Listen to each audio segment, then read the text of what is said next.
Welcome back, everybody. You know we gotta keep the grill hot and the content fresh. Today we're going back into Toriko to showcase some of the least featured characters. First, if you're tired of me asking, how about leaving a like and subscribe on the video if you like Toriko content. Beginning. Today, put on your coats and boots cause we journey back to Ice Hell. Ice Hell is a massive cold region similar to Antarctica. Here, temperatures go well below -100. Ice Hell is so massive it supports entire underground tunnel systems that, contrary to its surface, have little to no dangerous beast activity. Through these tunnels, one will find the easiest way to the prize of Ice Hell, Century Soup, a phantom ingredient said to only form every 100 years and only under specific conditions. This once-in-a-lifetime opportunity is what causes Toriko and Komatsu to journey to Ice Hell, and along for the ride are two of the characters for today's unveiling. Beginning with the current leader of the gourmet Yakuza, Match. Match is an incredibly scarred, tall, blonde man sporting a katana, and if you didn't know any better would think he was on the villain team. But while Match is a very driven man, he does care about his subordinates like family, as well as having many of his motives forwarded towards helping the orphans of his home territory of Nerg City. We do find out Match also prefers to do things the illegal way, such as considering stealing the soup and even fighting Toriko when it was found instead of giving it to the client who requested it. He is also a very honorable man who values the friendship and loyalty he has with his men above all else.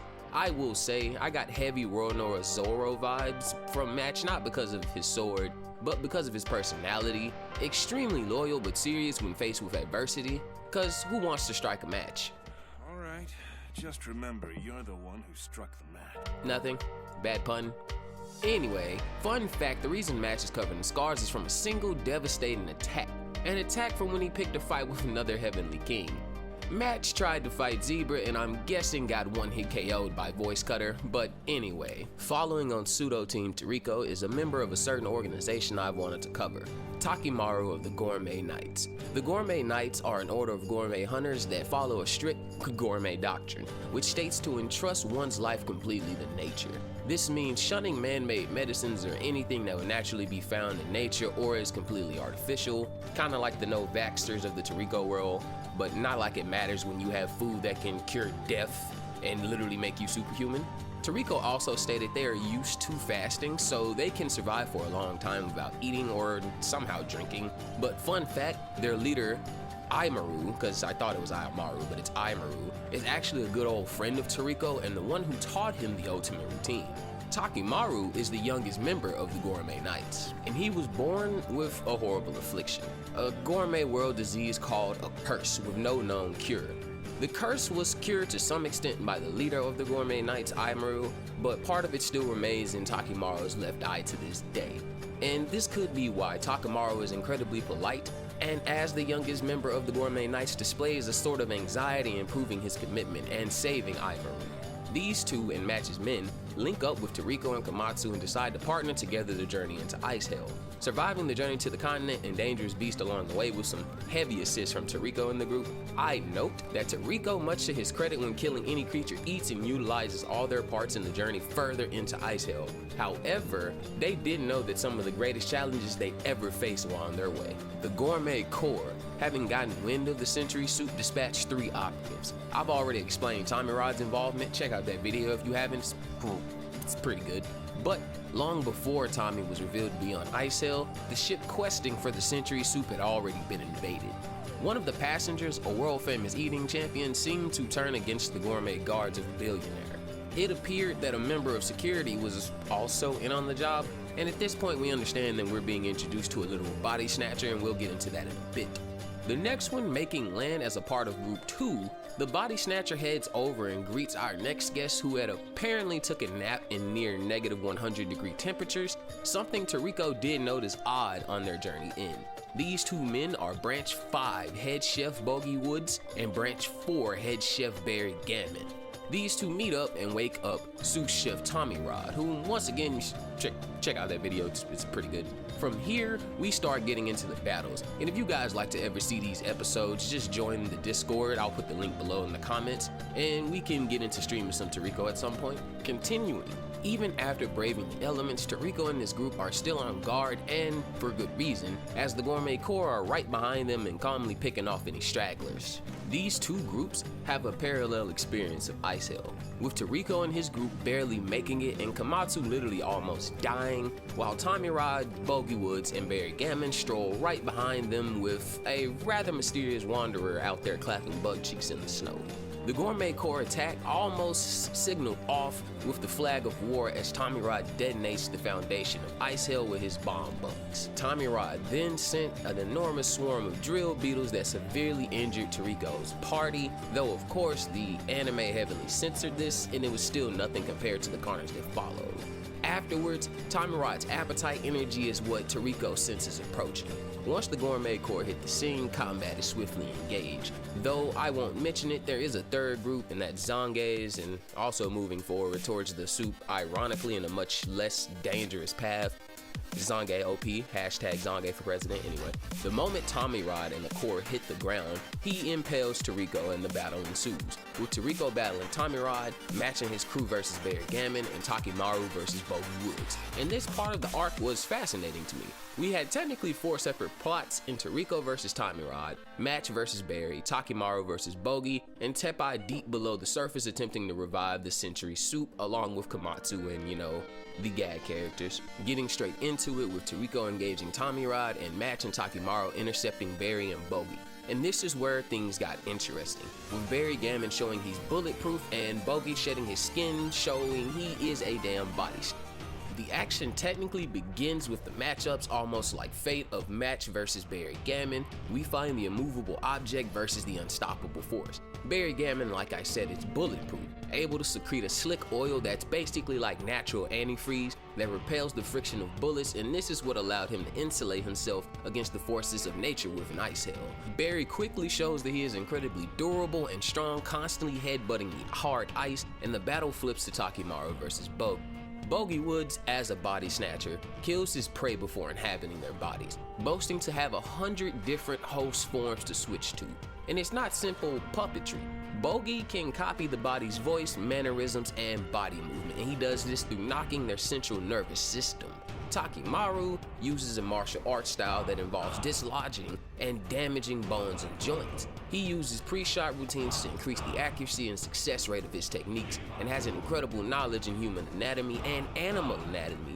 Previously in the arc, he showed this by defeating several capture level 6 beasts at once. We see this displayed at the start of the battle, with Takimaru launching an impressive initial burst of attacks. However, even though he's able to sever joints and pop spines at a precise level, he is perfectly countered by Bogey.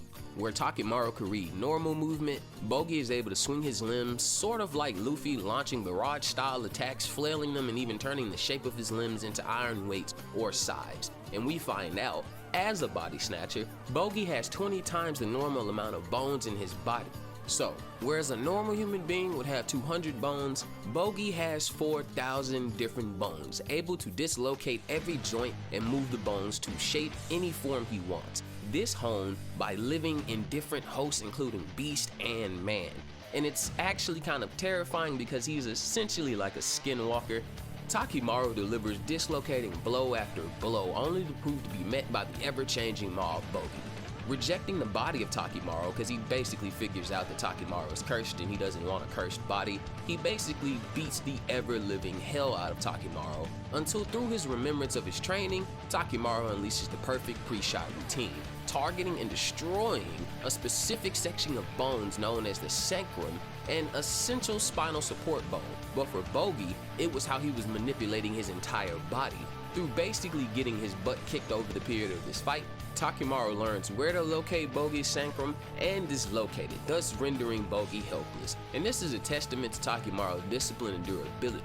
Bogey shows that he's more than capable of killing several highly trained and armed guards, and I only say he was helpless because Bogey wasn't truly disabled until after the fight with Takimaru when his sacrum got caught up in a battle between Match and Barry, which, getting back to, before view 1 of Barry Gammon versus the Gourmet Mafia.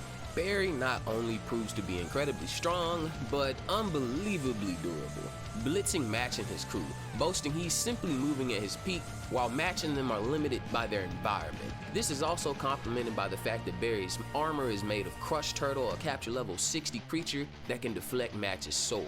In a desperate bid for hope, Match's men sacrifice themselves to stop Barry Gammon, and by stop I mean stall, cause they got absolutely bodied. This is all because Match has to achieve max relaxation. Match is a practitioner of EI meaning mental presence and immediate reaction, a style of swordsmanship which emphasizes drawing, striking the enemy, and resheathing the sword in a single coherent motion. Everything's to be performed extremely swiftly. Wielding the legendary sword Dragon King adds to his power. This sword, ironically, is made from the fang of the powerful aquatic dragon, Leo Dragon, which hunts the crushed turtle and is capable of crushing the turtle's near indestructible shells with its jaws. Like I said earlier, the battles kind of seemed a little faded, as the Leo Dragon was known for lying in wait and waiting for the best moment to strike and attack the turtle and pierce its shell in one single blow. Match, modeling himself after the creature, lying in wait to deliver the Dragon King's single slice. Jesus, that name is incredibly edgy. But this one-shots Barry Gammon. Poetically, the spear beat the shield. The immovable object yielded to the unstoppable force. So, just like with Bogi and Takimaru, Match was heavily disadvantaged in his fight. Overall, due to the environment of Ice Hell, the entire Toriko party was battling against the odds. Even after finishing their fights, Takimaru had gotten at best a draw, and while Match dispatched Barry in a quick fashion, he was simply too outclassed to assist Toriko in the battle against Tamirod.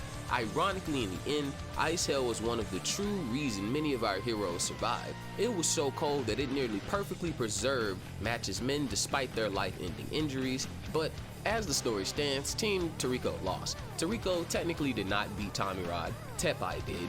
They didn't get the Century Suit because Komatsu got beat up by a fly-sized GT robot and mugged. The ship that had brought them there abandoned them after the billionaire learned there was no suit to be gained. Toriko's injured, lost an arm. Match is injured. Toriko effectively lost his first actual fight on screen, and Match's three men are on the verge of death. If not for Granny Setsu's arrival, the group would have undoubtedly died on Ice Hell or experienced far more casualties without a way to contact the mainland. Even further on the fact, Alfaro would have killed every single one of them unless Granny Setsu had have shown up. Ice Hell proved to be a death trap, and a place where the group's true ability to survive was tested. I personally applaud the writing of environments, especially in Toriko in general, because it's also in all ways caused a change in the entire theme of the show. It wasn't, oh no, it's cold, but I'm still superhuman. Like, imagine if Luffy went out in the cold and couldn't stretch because, you know, he's a rubber man. Even Toriko had to wear cold-resistant gear and had several instances of having his limbs freeze. This is something the Toriko show and world does incredibly well. And also, as the main theme, it is evolution, as that is the main theme of Toriko. Evolution, adaptation, and survival of the fittest. And with that, I'll leave you guys to digest the story of Ice Hell. Let me know what was your favorite part of this arc down below, and once again, we give thanks to the bountiful wealth of information the Toriko world provides us.